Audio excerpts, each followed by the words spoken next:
For some people, this is difficult to admit that they're wrong, because when they grew up in a home where they were told every day what they did wrong, seldom ever told what they did right, in their mind, they said, if I ever get to be an adult, I'll never be wrong again.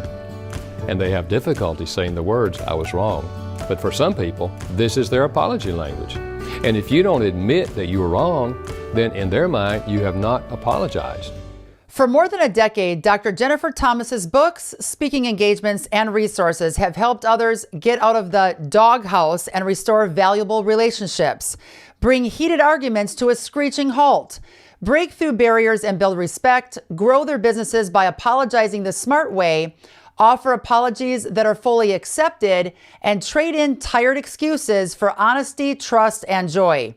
Dr. Thomas is the co-author with Gary Chapman of The 5 Apology Languages, The Secret to Healthy Relationships, which has been translated into 15 foreign languages and it's sold hundreds of thousands of copies around the world.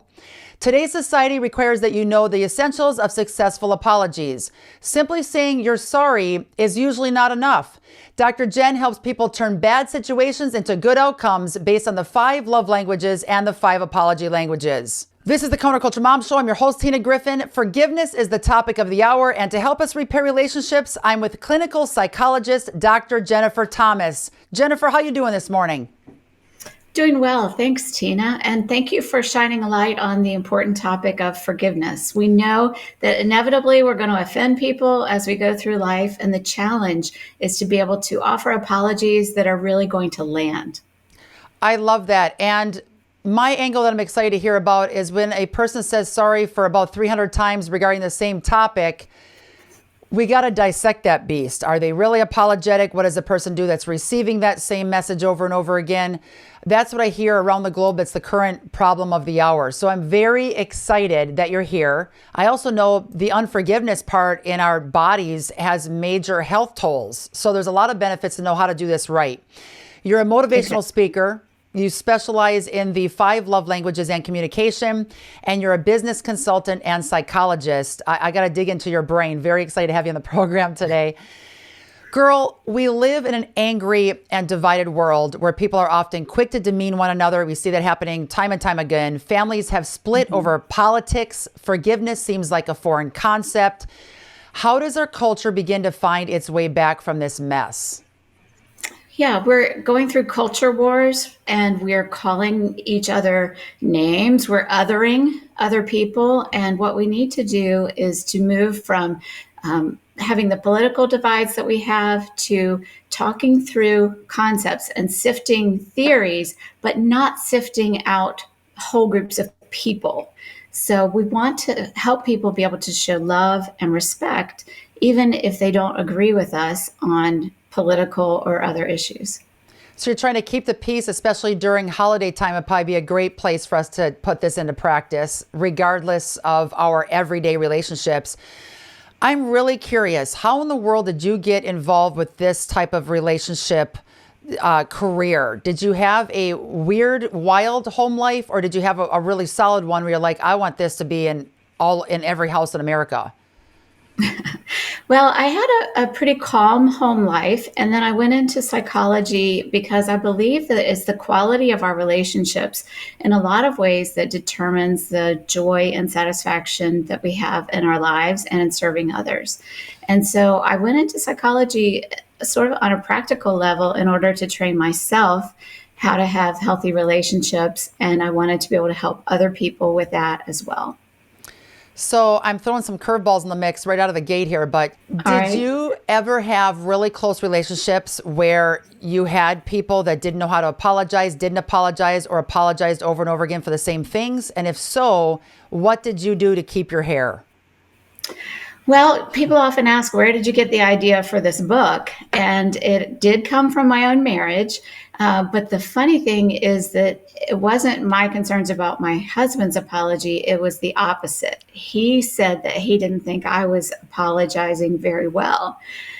And there was a situation, a problem where I had said, I'm sorry, and was ready to move on. And that just wasn't enough for him.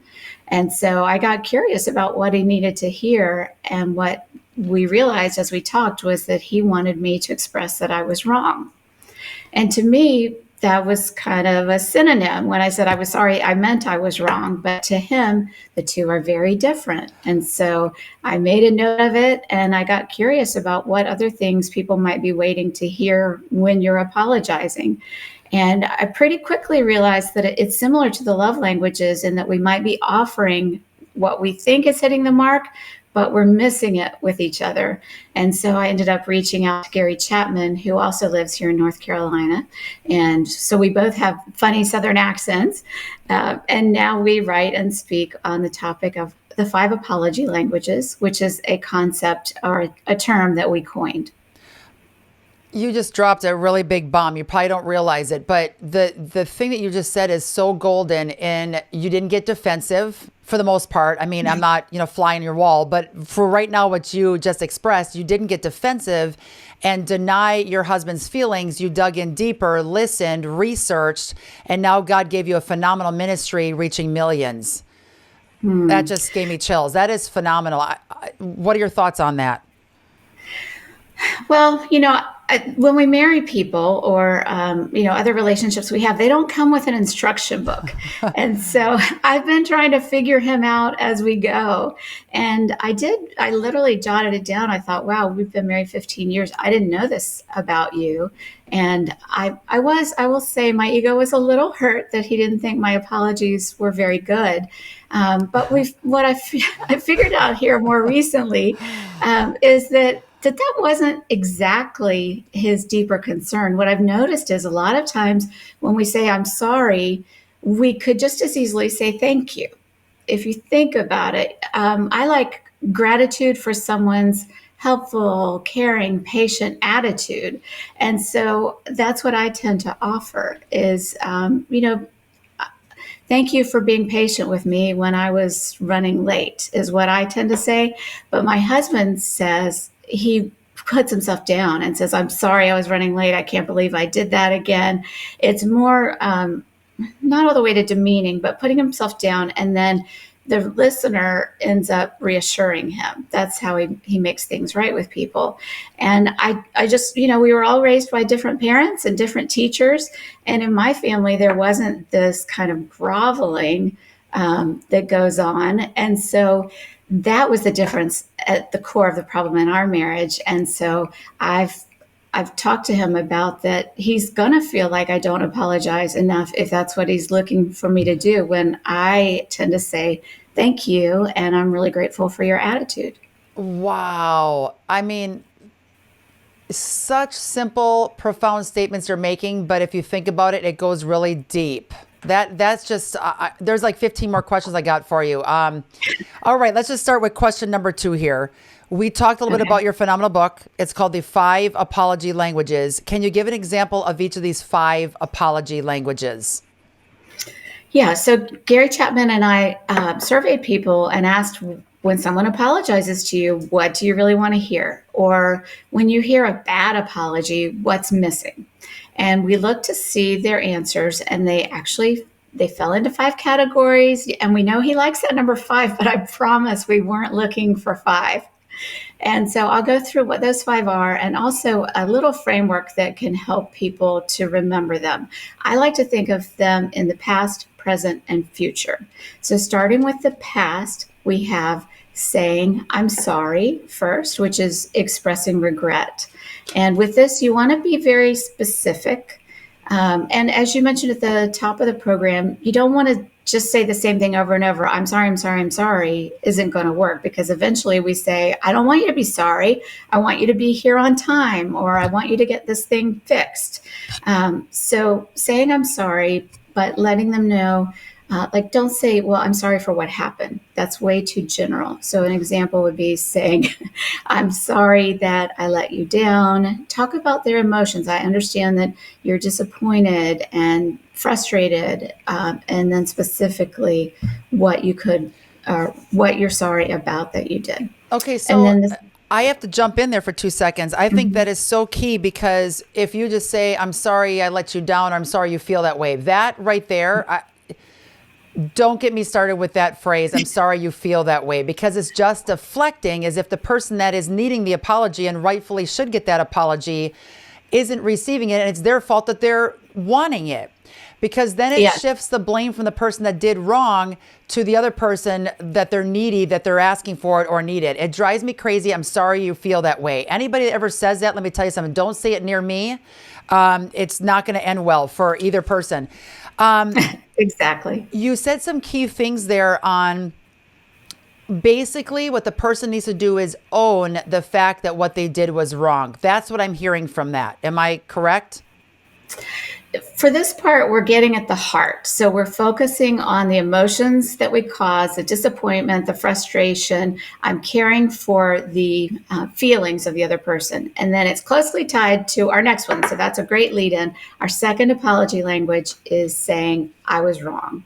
I and was with this wrong. one, here we're going to fully accept responsibility. And you'll see as we go that these 5 build on each other, and a complete apology will include all 5.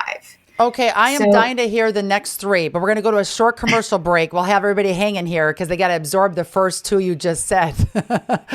Some more with Jennifer right after the short, phenomenal commercial break here. Support our sponsors. More with you on the last 3 ways to apologize right after this. The Jace case is a pack of 5 antibiotics. We put these antibiotics together very purposefully. They were curated in a way that covers the most common as well as the most deadly bacterial infections that you might encounter. In addition, it includes a guidebook to the safe use of the medications that is written in a way that's accessible for most people to be able to look up what their symptoms are and what the proper medication is to take.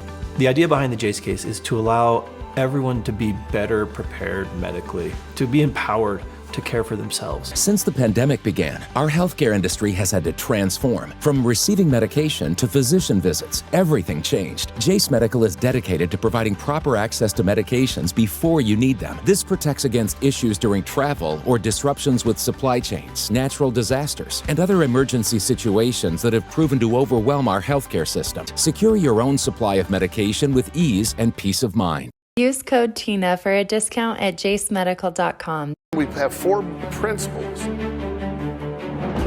First Amendment, Second Amendment, right to life, military and first responders. My name's Scott. I'm with Patriot Mobile. What is going on with all the woke companies in this country? It seems like everybody has completely lost their minds, right? No more. This is called voting with our dollars. We need to start prioritizing our beliefs and our values over convenience and comfort. And this is why companies like Patriot Mobile are so important right now. If you have a place to go put your money, you always want to put it with somebody that's like-minded. Of course. I think that's the beauty of Patriot Mobile. We're a conservative alternative. My pronouns are Bible believer, gun carrier, and mama bear. We are the nation's only Christian conservative wireless provider. Switch today at patriotmobile.com. For free activation, use promo code TINA. Who's not looking for an uncensored conservative Christian community that always points you back to the Bible? You have to check out the Rooted Truth Collective, everybody. They are a comprehensive Christian community offering biblical teaching, accountability, and an intentional space to learn and dig deep into God's Word. They're a tribe of like-minded individuals with a biblical worldview who use the Word of God to navigate the world we live in. Go to therootedtruth.com, therootedtruth.com, where you will find that their vision is to help you build your understanding and desire of God's Word while resting into who God has called you to be. Through their app, studies, devotions, podcasts, and resources, they will encourage you to let go of the daily hustle and dive deeper into your relationship with the Lord. TheRootedTruth.com, check it out, and make sure you get 10% off your first month using code TINA. Once again, 10% off, code TINA. Check out TheRootedTruth.com. Jennifer, you have me at the edge of my seat. You can't see it, but I am. You went through 2 apology languages. Can you go back once again for a review, the first 2, and then dissect the last 3 for us? Yes. So the first 2 are talking about the past and the offense. First, you say, I'm sorry. You're expressing regret for the bad feelings that you've caused. And then the second one is accepting responsibility, letting them know that you understand that you were wrong in some way for what you did. It's important for your apology to stand on its own. So here you don't want to say, but And if you expect the other person to also accept responsibility, you should pause and make sure that your apology still stands, even if they don't go 50-50 with you on this apology. You need to be specific with it. Yes. And I just want to say, men, I'm going to talk to men right now for 2 seconds. The power you have and the love you'll receive if you admit you're wrong will blow your mind if it's your spouse, how your wife will respond as a result. The offense will no longer be as offensive if you fully apologize and admit that you're wrong. And I'm talking to myself at the same time, trust me, but for some odd reason, I really see a lot more women that I talk to where the men don't admit they're wrong and they are just crushed because our hearts are tender. We might have a hard outside and I have a really bold, personality, but on the inside, I'm mush. I'm soft. I love to be loved. And so many women are like me like that. Most of us are. That's how God wired us. So men, you will reap massive benefits if you admit you're wrong. It doesn't mean that you're saying you're a failure and you don't have to play the victim. I just got to put those in there because I'm hearing a lot of women tell me what you're addressing, which now I'm just going to buy a whole box of your books and pass them out to everybody. Okay, so proceed with the last three. Sorry about that. All right. Well, no, it's very well said, and it's an important point. And then moving on to our third apology language, this is making amends or making restitution. So here we've moved to the present situation, and we're saying, I'm going to make you whole again, and here's what I'm going to do. And so if you think of customer service, that's a common example where they're going to give us a gift card or give us a discount, or if someone stains something, they're going to send it off to be cleaned. And so we need to think about how do we do that in our personal relationships and also in the workplace. If I mess up your project, I'm not going to just keep going with my work, but I need to help get you back to the place where you were before I mess things up. So good. And then the relationship building process of going deeper together are just phenomenal. So much better than before the bomb took place. Okay, proceed. I love where you're rolling with this. Okay, and then we're moving towards the future. So our fourth apology language is preventing a reoccurrence. And here we also call it planned change. So you're going to say to them, this is what I'm going to do to prevent this from happening again. And Tina, your applause makes me think that this might be your primary or secondary apology language. This is my primary. I don't even know what your fifth one is yet. This is it. Let's see change, people, change. Exactly. And, some people will say my apology language is one of the first couple about being specific about the problem. And to them, they're going to be satisfied if you just stop there. But other people like you, Tina, this is the perfect example. They're going to be thinking, and give me some more here because I want to know that we're not going to wind up here next week. I'm a forgiving person. I already forgave you for this problem once or twice, but I'm about to lose my patience. So here we have a whole chapter on how people need to let you know specifically how they're going to head off the problem going forward. This is so good. I'm afraid to know what your fifth apology language is because I was yes for number 4. Okay. Our fifth one is actually the least common of all in terms of people expecting it. But we find that the people who want it really want it. And so what it is asking for forgiveness. So looking towards the future still, what we want them to do is to say, I know I can't expect your forgiveness right now, but down the road, if you could find it in your heart to forgive me, I'd be so grateful. And this one can be very hard for people to ask because in a way it's like getting down on bended knee and you're putting the control about the future of the relationship in the hands of the other person. Okay, but you saying that the way you say it, I've got to be more gentle sometimes in my approach because I would want to be your best friend for life if someone came up to me and wronged me, but then said, I know it might not be right now, but would you forgive me in the future when you're ready? I'd be like, I forgive you now. Oh my gosh, I love you. I would be like, you're my best friend for life. Yes, you validate my feelings. You see that I've been wronged. You apologize for it. There's no excuses. You're not playing the victim. you're going on speed dial in my phone. Let's go to lunch. That's where I'm at. That's great. That really works for you.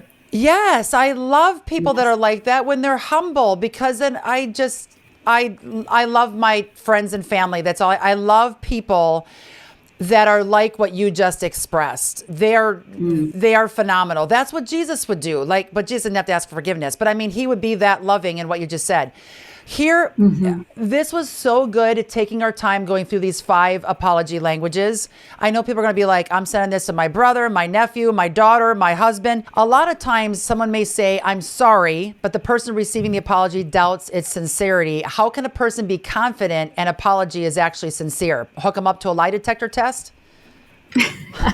Well, what we say is we can't judge the hearts of other people. We can't know for sure. There's a lot to be said for a lie detector test. Don't we wish we had that? And also promises that people wouldn't betray our trust again. Right. But the simple answer is there are no guarantees. We can't know other people's hearts. I advise people to look at actions. Don't always believe the words alone. Look for real change. We're going to commercial round number 2, support our sponsors, and then back with Jennifer on her fantastic resources that I know you're like dying to get your hands on. So we'll talk about that and more right after this. Have you ever wanted to start a charity or ministry? Launching a nonprofit can be time-consuming, expensive, and overwhelming. If you have a vision and mission, but don't know where to start or how to raise donations, Capstone Legacy Foundation is your solution.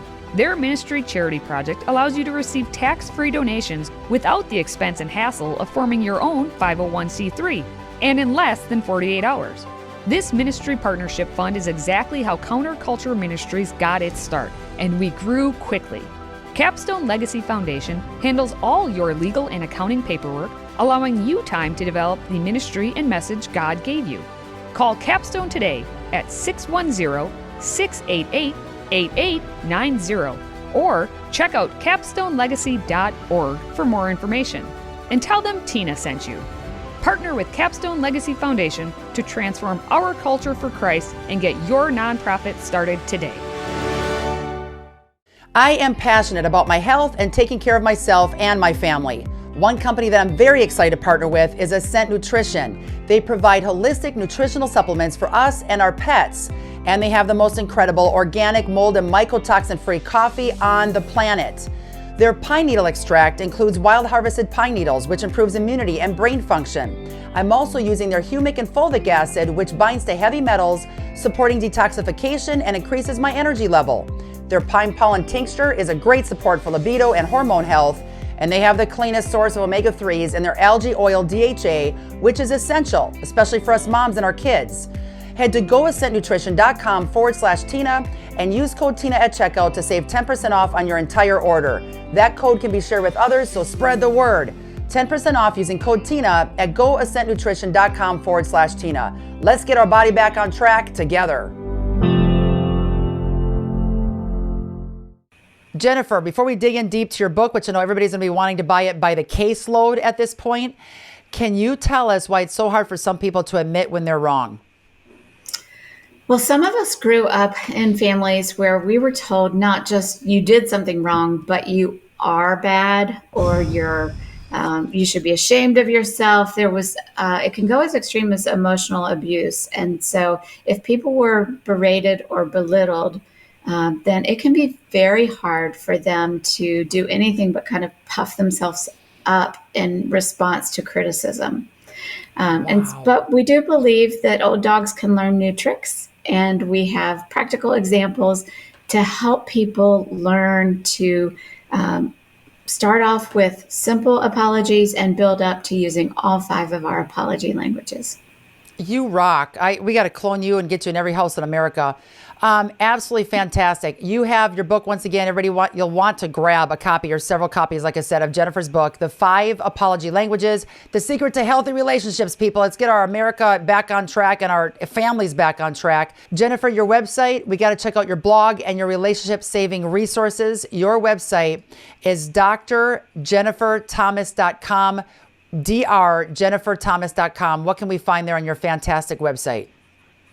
That's right. I've got a blog with relationship advice, and a theme that I have there is what to say when challenging conversations arise. So I have a lot of scenarios for both home and the workplace with practical advice and real dialogue. Watch all 4 episodes this week as we talk about forgiveness. This will blow your mind. Let me tell you something. The puzzle pieces coming together once again.